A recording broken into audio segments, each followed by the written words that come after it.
Okay, it's another late night movie. Woo. Tired, it's been a long week. So hi, Sarah's obviously with me Hello. today. And we're here to talk about the Stephen Hawking origin story. Otherwise being called the theory of everything. I've heard the Stephen Hawking origin story because I feel like that means that he's going to battle Brainiac or something in the next movie. Okay. It's a play on the whole superhero origin thing. No, not working. Okay. No, because this is science, not... It's a joke, Sarah. Just go with it. Okay. Don't think too much about it. Don't take it too literally. Okay, so yeah, Well, it's about a physicist who takes a lot of things literally. But do I ever take anything literally? Sometimes. Point. That's not on the show. Do I take things literally most of the time? Unless I'm dissing on someone. You take what Patrick says literally. Well, that's Patrick. He says something to piss me off. So yeah, theory of nothing. Theory of everything. Fuck. That's a sequel. Alright. Theory of everything, theory of nothing. Actually, that would work as... Anyway. Theory of everything! Yeah, pretty good movie. I left the theater smiling. So if I see a movie and it leaves me with a good feeling, then it gets a thumbs up from me. Yeah.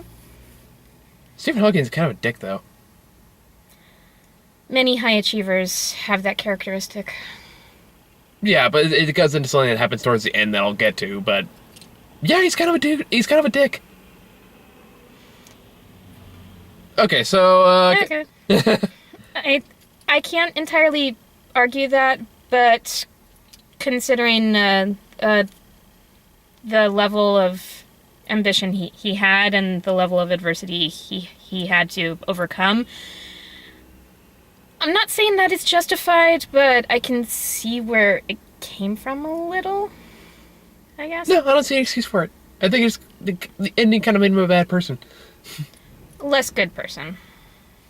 I don't know. There's a couple directions you could take it from, so and we'll talk about that because I think that kind of needs to be talked about. Okay. But anyway, so yeah, the movie is basically the story of Stephen Hawking from back in his days in Cambridge all the way to present day. Yes. So it starts off when he is choosing his PhD dissertation topic in Cambridge in 1963.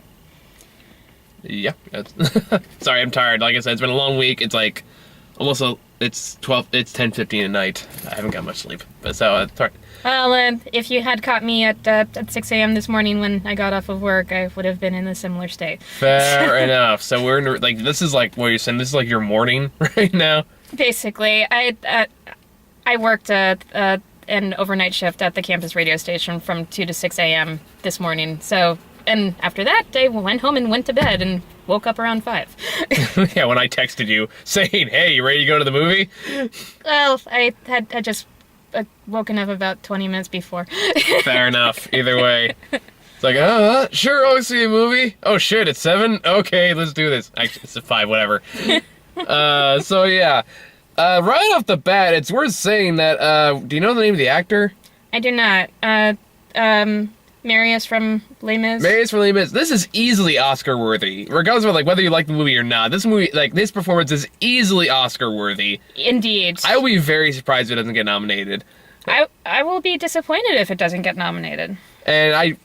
Honestly, the main focus of the story is on Stephen Hawking and his girlfriend that turns into his wife the entire rest of the movie, named Jane. If she does not get a supporting actress, like best supporting actress for this role, I will be pissed off. Yes, she did a wonderful job of portraying the silent strength and frustration and genuine love. She did a phenomenal job. I mean, yes. I honestly kind of liked him better than Hawking. I liked her better than Hawking's performance. Yeah, me too. I mean, granted, you know, it's like... They're both very strong. They're both great performances. Like, don't get me wrong at all, but it's like, as far as, like, characters I was kind of rooting for, I was kind of rooting more for Jane than I was for Hawking. Well, so I was kind of surprised. We already know, going into it, Hawking's success, so we don't have to root for him.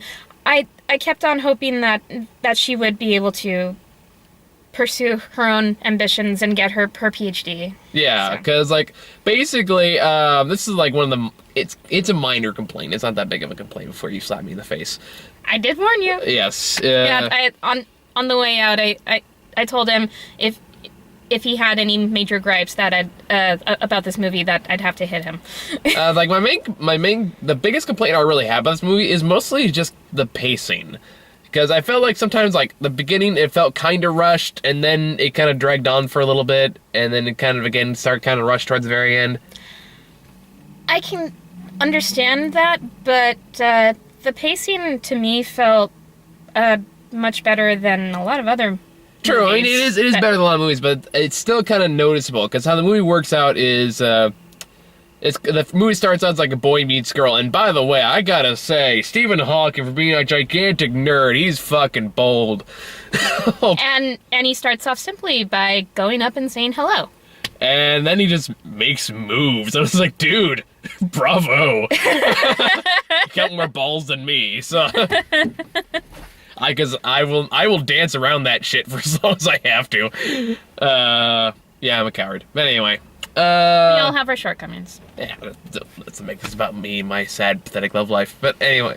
And Stephen Hawking's lack of sad, pathetic in that area, because he saw something and went after it. Yeah, I mean, good for him. I mean, I kind of was kind of like, oh yeah, right. When like the two girls enter the bar and like her eyes immediately rest on Stephen Hawking, I'm like, no. Oh, I'm sorry. But, well, it was a different I mean, time and culture. Possibly. I mean, it's England. Maybe that's the definition of handsome back in those days. But I honestly have no clue. Very well could be. But I was like, they're better looking guys over there. I mean, not judging. I mean, hey, good for her for going for the smart guy. I've never seen it actually happen. So. Well, you do have to admit he had a nice smile. Yeah, I guess. I don't know. He had kind of Sylvester Stallone sneer a little bit, but A little. I don't know. I mean, this is me being a complete shallow douchebag. I will completely acknowledge that. Fair enough. But what I liked about their relationship was, even though they were both studying different fields, how they were able to intellectually connect. Oh, yeah. I mean, they both had great chemistry. I mean, that's kind of one part, like, the issue I had with those. I kind of wish they spent more time kind of in that stage of their relationship. Because how the movie goes is, I'm not spoiling anything, you know what happens to Stephen Hawking. He eventually has an accident on campus, and he finds out he has this horrible Lou Gehrig disease. ALS. Yeah. It was known and often still is called Lou Gehrig's disease, because Lou Gehrig, The baseball player, yeah. was one of the first high-profile people to have it. So. Yeah, so he finds out, gets on, and immediately starts kind of trying to push her away for obvious reasons, because, you know, he slowly kind of started losing more and more control. And he knew that it wasn't going to be easy, and he didn't want to cause her pain, and he was trying to minimize his own by trying to affect fewer people, but she told him basically straight out, I love you and we're gonna fight this together. Problem is, like, I feel like the movie doesn't tell you much time has passed, but it feels like they haven't known each other very long, especially since it's clear that's the first time she's saying I love you to him, and then immediately in next montage they get married. And I was like, I feel like we skipped some important scenes there. It's like, can we go back and we look back at those a little bit? Because I want to see how that kind of develops. I mean, like I said, the relationship is strong enough that, I mean, it makes the rest of the movie still relevant, but I felt like I was still missing a piece of it, the story, because they just kind of glanced over it. Well, I mean, not only get married, they can have kids. They have, like, 2 kids right off the bat. Boom, boom. And so I'm like, in the movie it says it only has 2 years to live, so my thought was like, yeah. Okay, so why aren't we seeing more of what those 2 years were like? Why are we just glancing over that? You know, why are we just skipping right over that? So that could be very interesting. Oh, it could be. I mean, I could speculate as to why that was skipped over. For a lot of screenwriting purposes, the montage technique is often used for the whirlwind romance to kind of get to the guts of the story. And I'm saying there's still guts there. That's my thing, though. It's like I felt like if they added more stuff in there, like the budding of the romance, because like it makes the way the movie paces itself makes it sound like they got married almost immediately afterwards. Well, It's the way they present it. It may or may not be the case. I don't know how much of this is actually true, but just the way the movie presents it, it makes it sound like they got married like a week later, and it's like yes, I picked up on that. So it's like as well, but when a doctor tells you you have 2 years to live, you can understandably sort of rush a normal pace on things. Not after you just say I love you, and like at that point, that's when like the relationship starts getting interesting. It's like, okay, talk, deal with this stuff, rather than just kind of jumping right into it. That bothered me. That's really my biggest complaint about the movie. See, I told you it wasn't bad. No, I thought you were going to. I don't know. If you had anything that wasn't constructive to say or complain about, then I would have to hit you. Fair enough. No, my complaint is like just that I felt like that could have used a bit more time. I felt like you could have slimmed down some of the other scenes that kind of padded the rest of the movie in favor of just expanding how their initial relationship started, how that grew, and how that actually grew into like a fairly happy marriage for a long time. Yes, especially considering the less than ideal circumstances for a young couple. I mean, wedding vows often are in sickness and in health, for better or for worse, and they did genuinely make a go of it. I just gotta say, I mean, the character of Jane is just the biggest fucking trooper I have seen in a movie in a really long goddamn time. Absolutely. So I was like, even when she makes some mistakes later on in the movie, I was like, yeah, I'm okay with this. I totally get it. So I do too. So it's like, I was like, that kind of pissed me off more when Hawking did in the very last act of the movie. I was like, fucking really, you bastard. But I mean, basically, like the whole thing is like she gives up everything pretty much to like permanently take care of Hawking and their kids, and giving putting her own studies and her own PhD thesis in medieval Spanish poetry aside for years. Meanwhile, Hawking is pursuing his own theories and stuff like that. Like he's developed like the black hole theory and all that stuff. Now, one thing I did like about this movie, though, is this is often the pitfall for autobiographical movies, especially ones involving revolutionaries in anything, is that it often focuses more on the message than the person the movie's supposed to be talking about, and that's usually where it fails. Like that one about Cesar Chavez that came out earlier this year. Which I never saw, but I remember the trailer for it. I never saw it either, but just from the trailer and from the reviews I saw, it looks like they kind of made that same mistake. So I was like, in this case, they did avoid that pitfall. There are a couple cases where you felt like they're kind of more leaning the story to tell, like, this is how he came up with that theory, blah, blah, blah.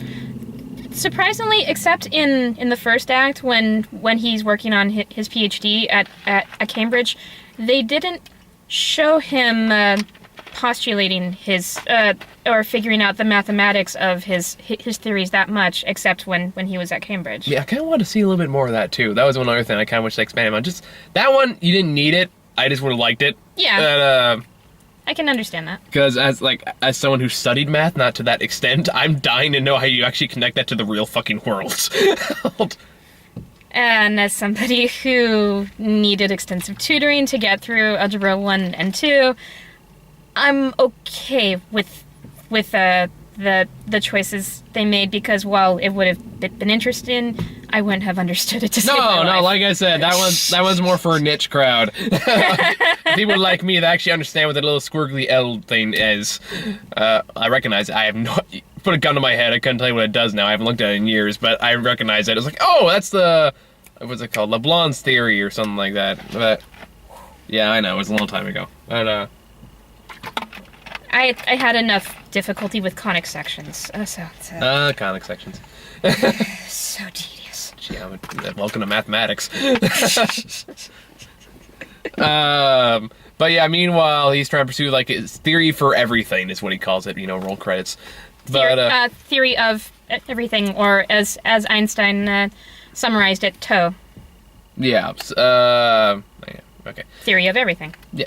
TOE. I could figure that out, Sarah. Thank you. You're welcome.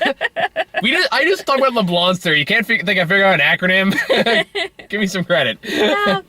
I know some mathematicians have difficulty in Oh yeah, Einstein English. finger. Figure that out. I can do this shit too. And another scene in the movie, I think in the second act when they're married, it's clear how much Jane has learned from Stephen and from his work, because she basically, using potatoes and peas as a metaphor, explains the difference between quantum theory and the theory of relativity to a dinner guest of theirs who named Jonathan, who's Yes. like leads a church choir, and he kind of becomes like the helper around the house. yes, and becomes not quite a nanny, but a little bit of an uncle to Stephen and Jane's kids. Yeah, basically, and of course they develop a connection over time. But Yes. yeah, at the same time though, that one again, this is a nitpick. Okay. But that scene kind of bothered me because I kept tying it back into whether or not God exists. Like saying, if I prove this theory, it proves God does exist. But if I prove this theory, it proves God doesn't exist because his wife is Catholic. So she believes heavily in the whole God thing. It was like, hold on, guys. The Church of England were Protestants. Sorry, Protestant. Because, King Henry VIII Okay. created the Church of England. So I don't know anything about history. You caught me. Anywho, so this part that kind of bothered me. It's like, hold on, guys. What about either of these theories prove or does not prove God? God is a belief. You can't disprove a belief, or at least in that metaphorical sense. Well, So that's been kind of a common reoccurring debate between people of faith and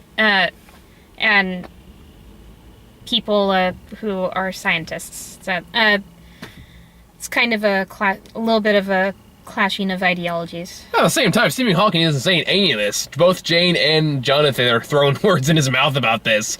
So Yes. So it's kind of like, chill out, guys. We're not going this into a religious thing. It's fucking science. That's just science. And that was basically Stephen Hawking's perspective. He didn't claim to be an expert on God. He just claimed to be a physicist. Yeah, so it's like that's perfectly valid. Whatever facts he may or may not discover, that's just science. I'm not trying to he's not trying to step on anyone's toes. He might. But Or roll on them, as the case may be. oh. I feel bad about that one.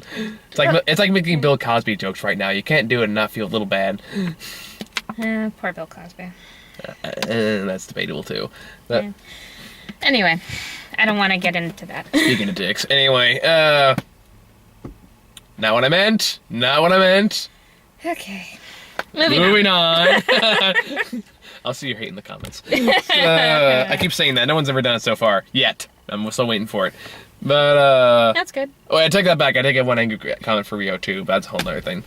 Oh, Yeah, that was the troll. yeah. They turned the lights off on us. Okay. Okay. That's how you know it's later on here. Yes. So, yeah, and of course, over time, Stephen Hawking progressively gets more and more popular. As his theories become more and more published, and he's winning awards, and all the while his condition is worsening, and a lot happens in a relatively short period of time, in just 3 decades. I don't know, it's never really clear how much time actually passes between scenes. True. I kind of wish that was made a bit more clear, because it doesn't look like anyone in this movie ages. Maybe that's what Jane's changing hairstyle was supposed to. I guess signify. that's what that was supposed to be. I don't know, maybe. Yeah, that's pretty much the only thing I could think of, because no one gets any gray hair. No one has any wrinkles. Although it seemed like Stephen Hawking's hair became less blonde and slightly with a bit more tinge of gray Possibly. towards the end. So. Yeah, towards the very, very end, maybe. But anyway, it's not that big of a deal either way. So yeah, and then of course there's a time we has this big old this probably has an award in France, was it? He went to a few places for awards. This is the one where he has like ends up in the hospital though. Oh, Bordeaux. Yeah, Bordeaux. Wait, is that in France? I don't know. I'm guessing because the hospital staff spoke French, so Okay. Then. at least I think that was French. I'm not linguistic either, so. Neither am I. I've yet to learn any other language. No, that wasn't for you. That was for people watching this saying, that wasn't French. That was like a weird version of German. I don't know. No, it sounded pretty French. So. Yeah. Sounded Frenchy. Okay. I feel like I just offended somebody. Yeah, so, He goes to this award show and it flies over there, but his wife doesn't like to fly, so they drive with Jonathan, who's... Oh yeah, this after she has a third kid, and people start debating whether or not it's actually Hawking's or Jonathan's. Yes, and at that point, when Hawking suggested to Jane, how about you take Jonathan and the kids and make a camping trip of it while I go to accept this awards. I think Hawking knew what he was asking. I don't think he was that naive. I don't know. At the same time, I don't know if he was giving her permission. Maybe. That's kind of the impression that I had. I didn't necessarily get that same impression. Okay. I think he just didn't know or didn't think about it. But maybe he did. I don't know. It's one of those things. Well, he was... It seemed to me that he was more perceptive than certain people in his life gave him credit for. Fair enough. I mean, I'm sure he at least had some suspicions of what was going on, but whether he thought they were actually having sex, which they weren't, which I was surprised. Well, until that camping trip, anyway. But, until that camping trip, she was loyal. And then that's the point where I was like, who can blame her with all that shit she has to put up with? It's like, you know what? Have a good time. This is the one, I never condone this, but at the same time, it's one of those things if you have a moment of weakness, I would hardly blame you. Given the same circumstances, I don't know who could resist that temptation, but that's my viewpoint anyway. Maybe it makes you a horrible person, but at the same time, it's if something like that happens, yeah, I would. There's no way I can get mad at that. Well, there are many varieties of marriage, so. Well, unless it's an open marriage, it's usually frowned upon. Historically, but depending on the type of person you are, more people are. I don't know, considering it. I guess I don't know. Considering having open affairs? It's not as unheard of, and really anymore. So. Where do you hear these things? I've never heard of this. Just in certain media. What secret undergrounds are you hiding in? It's not a secret underground. Sure it is. God, please. Well, I'm just saying. When I say, where do you hear this? Places. Where do you hear social circles? I'm being vague. No, play the pronoun game. Just that they told me. No, I didn't say that. I've heard it mentioned on various television shows, and if it's being talked about more openly in various mediums like that, then it's not quite as unheard of as it used to be, is all I'm saying. I would hardly take... It's like, was it a sitcom or something? Because I would not take anything they say is valid. Okay. Because that's like saying 2.5 Men is good documentary how relationships work. It just does not happen. Or Big Bang Theory is a good relationship how fucking nerds work, but don't get me started on that one. Yeah, the writing just keeps getting worse. I don't get it, but that's a rant for another day. It was funny for the first 3 seasons. So and then it stopped. I can't watch that show. My parents like that show. I'll walk in. My dad knows I hate that show with a burning passion. And I made the mistake of watching the pilot episode. A friend of mine had given me the DVD at my mom's house once, and now she loves that show, and she knows nothing about nerd culture. It is sometimes nerd culture. It just has mean humor, and I don't like that. That really bothers me. Because, look, watch the show and try to find a punchline that isn't directly mocking one of the main characters. Yeah, Nerd2, the Third Power, talked about that a while back. And, that really bothers the crap out of me. We're going to talk about everything, the movie in a minute, but I got started this, I got to finish. So Fair enough. So it's just, that's the problem. Any of his shows do the same exact shit, and I've realized why I really don't like those sitcoms. A, because they're lazy writing, and B, is because just there's no respect for the main characters. They're all just treated as simply as objects to be mocked openly and laughed at. It's this isn't a praise of nerd culture. It is pointing a finger and saying you're a loser for being smart. That is what Big Bang Theory does. Yeah, I will say that for the first 3 seasons, the writing was smarter and actually funny, but it's just gone downhill and the characters are not growing, and Big Bang Theory sucks now. Sorry. I thought it always sucked, but that's just me. This is me, just pure hatred for that piece of crap TV show. Anyway, Theory of Everything. a much better piece of writing than Big Bang Theory. Funnier these days. too. Yes. Yes. Oh, I love. Okay. Oh yeah, the Terminator. Even I got the Doctor Who reference. So, after his incident, he has an incident in the award show, and he has to get a tracheotomy, I think is what it's what. Yes,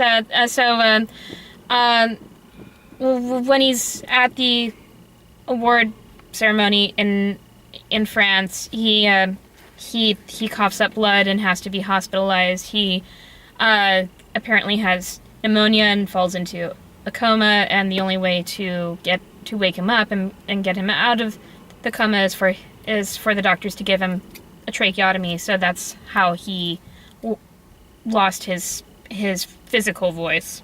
Mm-hmm. And shortly thereafter, after he goes home back to Cambridge, he gets the computer where he can write or type. The infamous Stephen Hawking computer. Yes. Make a phone call. This is Stephen Hawking. Yes, I'd like to leave a message. No, this is Stephen Hawking. Yes. Wrong Williams joke. Anyway. Rest in peace. Yeah. And when he first tries it out, I loved Jane's reaction. It's American. Is there another voice? And no, that's all they had. And then they show a montage of Hawking basically playing with it, saying different lines like "Frankly, my dear, I don't give a damn," and of course, and then I totally lost it. The TARDIS line. Oh, the Dalek. Not Dalek. Sorry. Yes. He rolls around with a cardboard box on his head, chasing his kids, saying "Exterminate." That was great. It's funny if you're a Doctor Who fan. Yes. I'm not, though. Even I caught it, so... I loved that. No, I mean, towards the very end, I mean, I think there was, an older couple behind us. I heard the woman behind me crying, so I was like, if you got that reaction from a movie, you're doing something right. I teared up a few times, too. Yeah. I actually shed a few tears. I'm cold-hearted, so I didn't cry, but, sorry, it just didn't do that for me, but, anyway, so, yeah, that happens, and, of course, that's when he gets the infamous clicky box thingy. I don't necessarily know how it works. Me neither. But he uses that to write a book, and then he gets his own personal, I guess, assistant. Assistant, nurse. Nurse, I don't know what you call him. Probably nurse, is probably my accurate description. Probably. And basically, they start having a fling, kind of. Well, similar to how Jane formed a connection with Jonathan. Except she did the noble thing, cut that off before it got too far. Yeah. Hawking, on the other hand, leaves her for the other woman, and that kind of pissed me off. Now, there's two different ways to interpret that. Okay. There are two different ways. The one is more forgivable. The other one is the Stephen Hawking is an incredible dickbag interpretation. I'm all ears. Which was my first interpretation.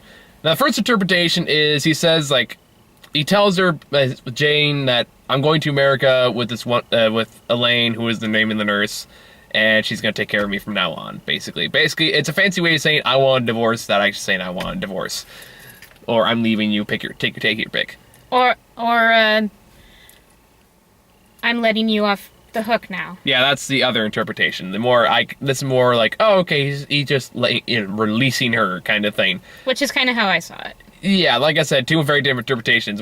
My first thought was kind of like the suburban housewife, you selfish bastard. Like, this woman slaved over you for like 20 fucking years. Apparently has found the cure for infinite youth. And you're fucking leaving her for the first redhead that comes along. That kind of bugged me.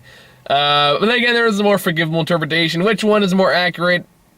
Really, it's kind of more up to you to decide. This one doesn't direct to tell you. It's kind of ambiguous. Pick your own motivation. Really, kind of. And I picked the more positive one, so. Yeah, I mean, I guess that says something about me. But, You just have no faith in humanity, do you? I do have plenty of faith in humanity. I've gone on many rants about that, but that doesn't mean I don't think people can't be dicks. Like, don't get me wrong, I've blown up on many cynical people. Believe it or not, despite the character I kind of play for this show, I have blown up on many people saying, if you can't see the good that's actually out there, you're not trying hard enough. And there's your moral speech by my Cordina. I expect that quote to appear on random backgrounds of motivational posters. And I want to cut. But anyway. And that's kind of the moral of this movie, and or of this story, is that as Stephen Hawking said, where there is life, there is hope. Yeah, and it was accurate. It was a good way, kind of. I take that back. The movie ends with after they go to the palace. Yes. So Hawking and his wife, because they're still legally married at that point, even though they've basically separated, get invited to Buckingham Palace by the Queen of England for a prestigious honor. And I liked the line where Jane whispered to him in the gardens of Buckingham Palace, "Don't worry, you can decline the knighthood." Which apparently he did. He was like, no, I'm taking that title. I have earned that crap. Well, he earned the title Dr. Stephen Hawkings. Why not add another abbreviation? Sir Dr. Stephen Hawking. Eventually upgrade to Master Sir Dr. Stephen Hawking. Captain Master Sir Dr. Stephen Hawking. That is too much. Never enough. Never enough. Well, Lieutenant Captain Dr. Mr. Sir Stephen Hawking. He didn't seem that concerned with possessing so many titles. Well, and he is short-sighted. Yes, I know the irony of that statement. I'm just saying. Okay. The man next to us apparently has car trouble. That's unfortunate. As we both creepily stare at him. Anyway, so yeah, we basically went over the whole movie. Yeah, it's really good. I mean, like, the performances are rock solid. I can't think of any of this movie that was bad. I mean, it has Professor Lupin in there too, and he's pretty good. That's where I recognized him from. Yep, okay. Harry Potter 3. Yeah. Yep. Nice. I loved the lighting and the film score in this. Oh yeah, too. it was pretty good. Yeah. It's a beautiful film from start to finish, in my opinion. I mean, it has a great leading performance. I mean, like, the only comparison I can really think of when watching it was like Daniel Day-Lewis in My Left Foot. You ever seen that one? No, but I know that's the film that he's most known for, so that's high praise. Oh yeah, I mean it's a great movie. I think it's on Netflix. You should probably go check it out. But I'll get around to it at some point. at some point. But yeah, it's like the best comparison I could think of is they're very similar characters for obvious reasons. Mm-hmm. But some really prostitute too now that I think about it. But yeah, so it is like all the performances are really good. Cinematography pretty solid. I mean, like some pacing is the biggest issue for me. I don't know what it is. It's like I can't get myself to love this movie. I really, really liked it, but for some reason I can't get to that point where I thought this movie was amazing. I don't know what it is. This is one of the movies where it made me feel good to watch it, so I'll probably get it on DVD at some point. Fair enough. I mean, that kind of goes in each run. I guess maybe it's just maybe it's because it's an autobiographical movie, and I have a hard time getting behind those usually. I don't know. It's hard to describe because I'm trying to think of what is it that didn't really work for me, and I can't figure out what that is, and it's gonna bug the crap out of me. I'm rather curious too.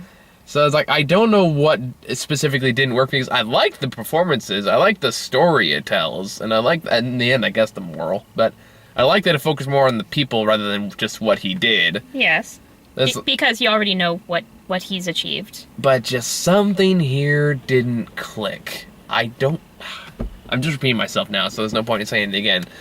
But I don't know. If I think about it, maybe I'll like post a comment. It's like, oh, this was the thing that really bothered me. But I don't know. Well, in the meantime, since you can't think of it, I'm gonna go out on a limb and say this time you're being a little too picky.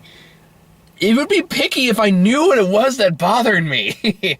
This isn't a oh I didn't like it because that one line on that one scene that happened for 5 seconds. That'd be picky. This is, for some reason, there's some kind of instinctual feeling I'm getting from this that just isn't lifting me to that point where I really, really I love this movie. Something just is not carrying me over to that point. Like you said, to each their own, I guess. Yeah, so. But we are in agreement that it is a good movie. No, it's definitely worth checking out. This is absolutely worth your money. It is, yes, and it's probably not going to be in theaters for very long, because, as you mentioned, it's more for a niche audience.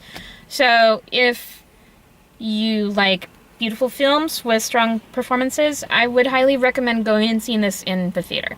Yeah, like I said, the only real issue I can identify anyway is the pacing problems. Maybe that's just what it was, but okay, so they did rush things in. They did rush the relationship in the beginning. Well, it wasn't just that. It was like it was kind of the rush relationship in the beginning. Then there were some parts I felt that it was a little too long, and then the cut towards the very end, things kind of felt rushed again. So. I only felt any kind of rush at the beginning, so I didn't have as much of an issue with the pacing for the rest of the film. Fair enough. Yeah. Again, this is just stuff I noticed. So okay. If Grant was here, I'm sure he'd find like small little things we can tear apart to shreds. Oh, I'm sure. But he. No, I love Grant. Don't get me wrong. Grant, if you're watching this, we love you, man. Glad to have you on. Indeed. We love just ripping on you. That's all it is. Well, he's ripping on you. Well, I'm ripping on you. I love ripping on you.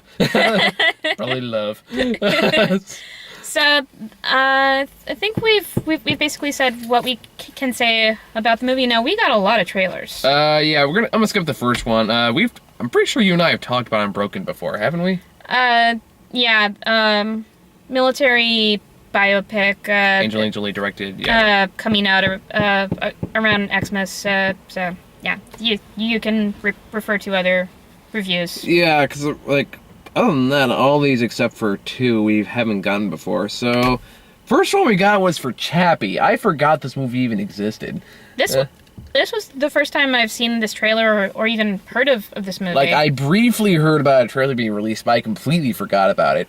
So this is like the third movie by, I forget his name, the guy who directed District 9, after Elysium was not as good as people were hoping it was. It looks like WALL-E mixed with Short Circuit. Except live action, or... No, Short Circuit was live action. Okay. Yeah. Fair. Not Wall-E, obviously, but Yes. yeah, you know what Short Circuit is, wasn't it? That's another one that I've heard of, but haven't seen yet. Have you seen the NC review for it, right? Probably. Yeah, Johnny Bravo 5. Oh, yeah. Okay. Yeah, that movie. That's right.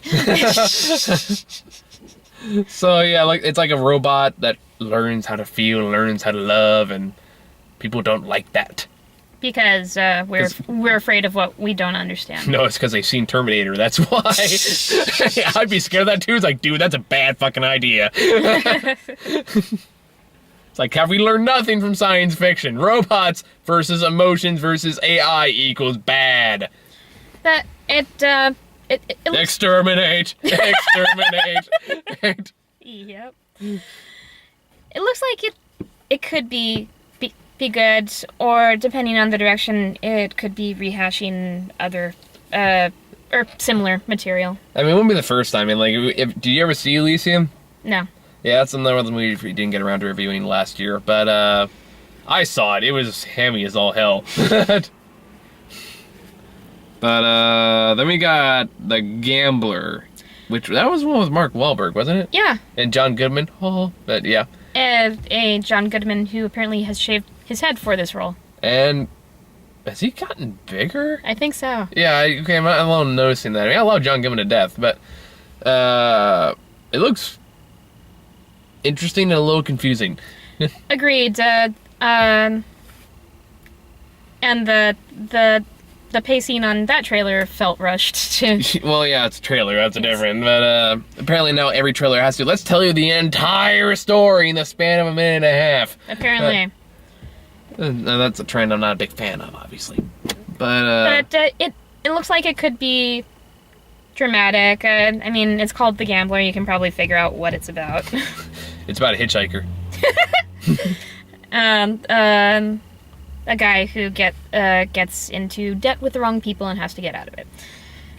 What the fuck, iPhone? My iPhone just replaced Chappie with Chapped. Okay.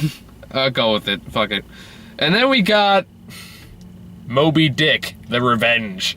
Basically, It's we call like In the Heart of the Sea. I don't really know what the movie's about. I know it has like Thor on a pirate ship being attacked by a killer whale. with a giant fin. Well, it is a whale. Yes.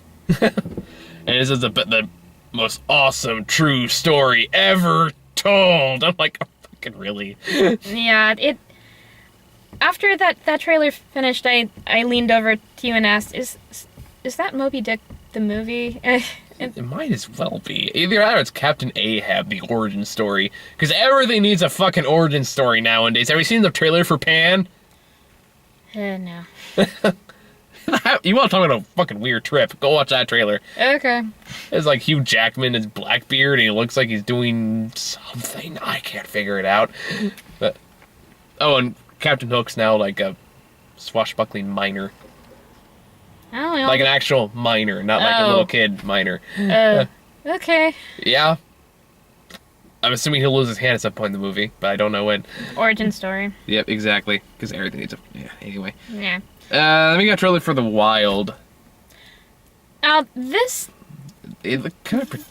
This trailer didn't really show many characters. It mostly showed the main character going on a cross-country trip by herself to as part of her sobering up recovery process or something. I don't know.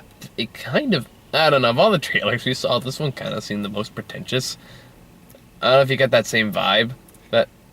I don't feel like I got enough information about what it's really about. It seems like it's being those like the spiritual journey kind of movies where she goes on this cross-country hiking thing, even though there's much easier ways to do the same thing. And she learns something about herself and the world and all that. So I don't know. That's the vibe I got out of it. And it didn't seem like there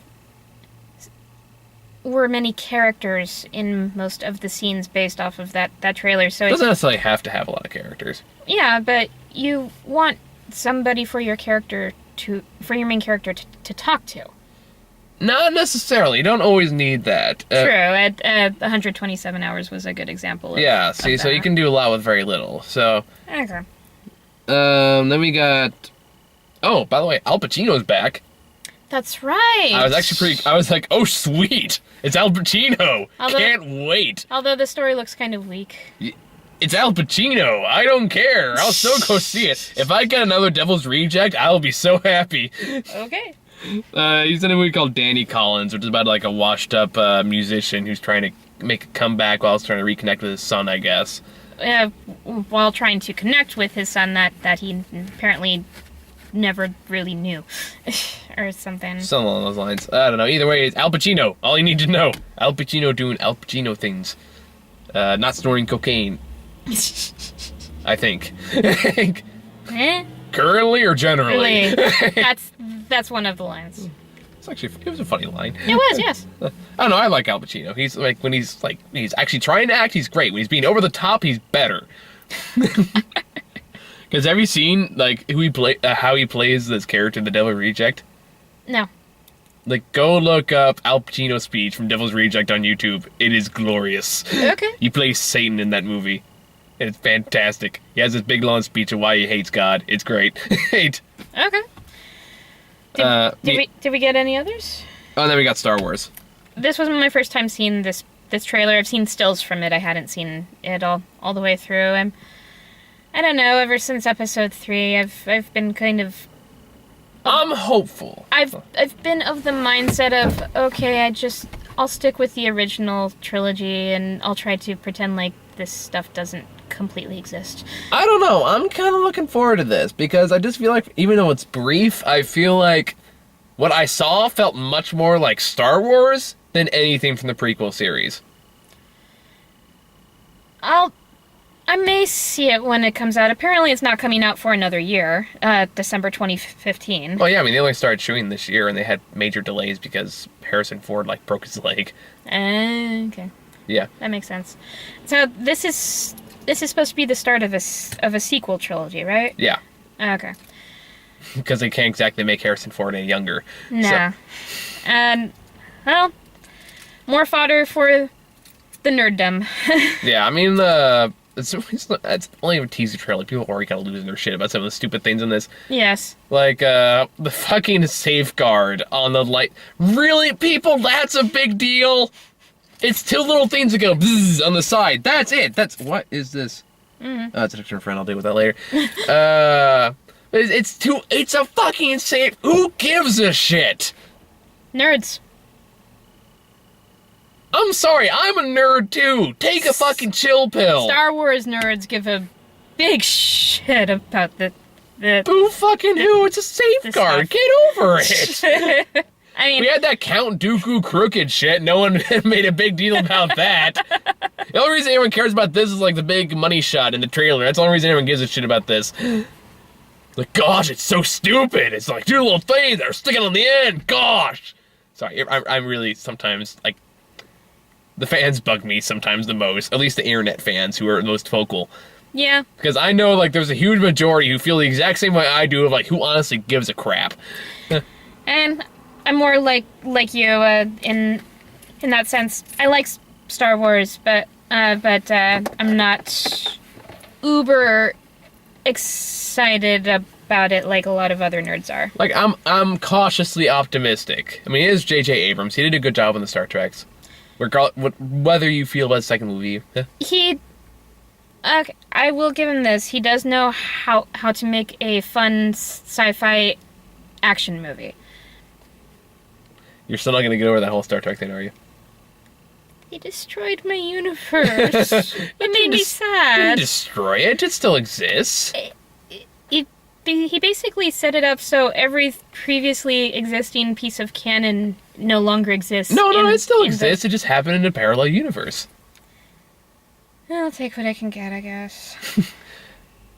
I mean, just because they decided to wipe clean the DC comic universe and replace it with a new one doesn't mean the old one didn't exist.